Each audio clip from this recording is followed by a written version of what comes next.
When I was younger, I went to visit my grandma in the late summer. She needed some help around the farm, and since I wasn't particularly busy, my parents thought it'd be good for me to get outside of the house. My grandma lived in this rickety old single-story building with an attic and a large plot of land in the back. I kept thinking of my time there when I was a child. To be honest, I wasn't looking forward to having to go to the bathroom outside and having to pull water from the well.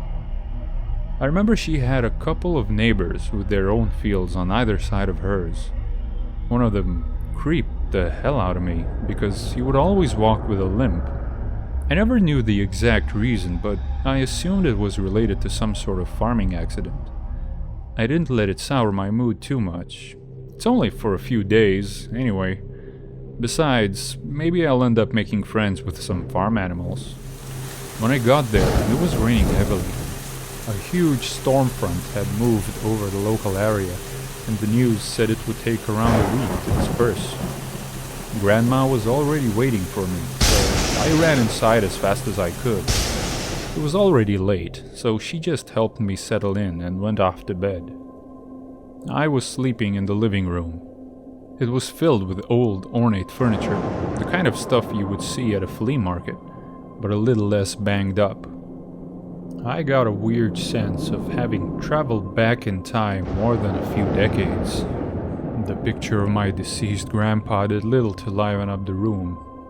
All in all, it felt like this place had a deep history.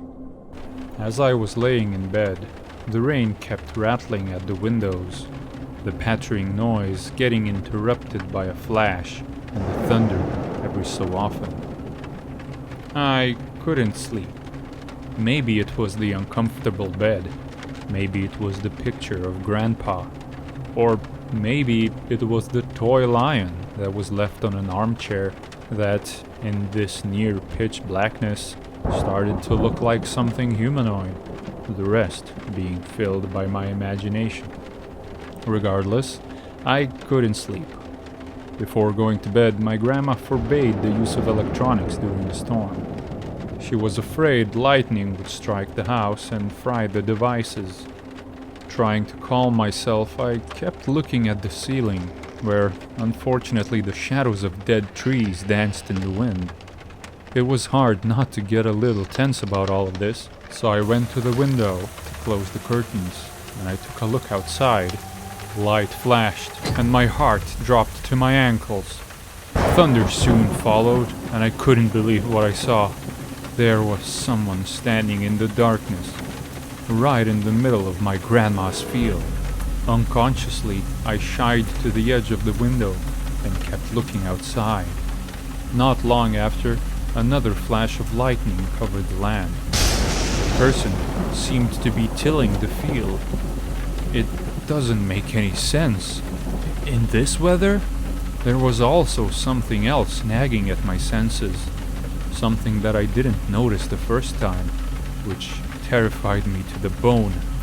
Whoever this person was, they had lost an arm very recently, although my hands were all clammy and my heart was jumping out of my chest. A morbid curiosity kept me watching the darkness. I couldn't look away.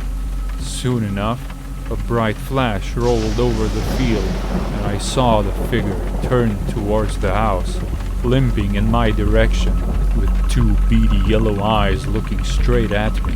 I panicked and closed the curtains, crept quickly into my bed, covered myself with the sheets and rolled into a ball.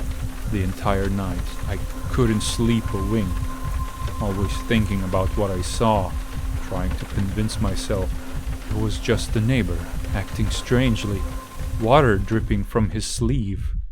Eventually, morning rolled around and some of the rain had abated. Grandma came in and told me breakfast was ready. At the table, she looks at me and asks me how I slept. Unsure of what to tell her, I said that the storm kept me up most of the night. After a few moments, I ask about the neighbor. How has he been doing lately? Grandma looks at me with a frown and tells me that the neighbor passed away just 2 weeks ago, apparently caught in some farm apparatus that ripped his arm off. Bled to death right in his field. Horrified, I couldn't eat anymore. I thanked Grandma for the breakfast and booked the next bus out of town.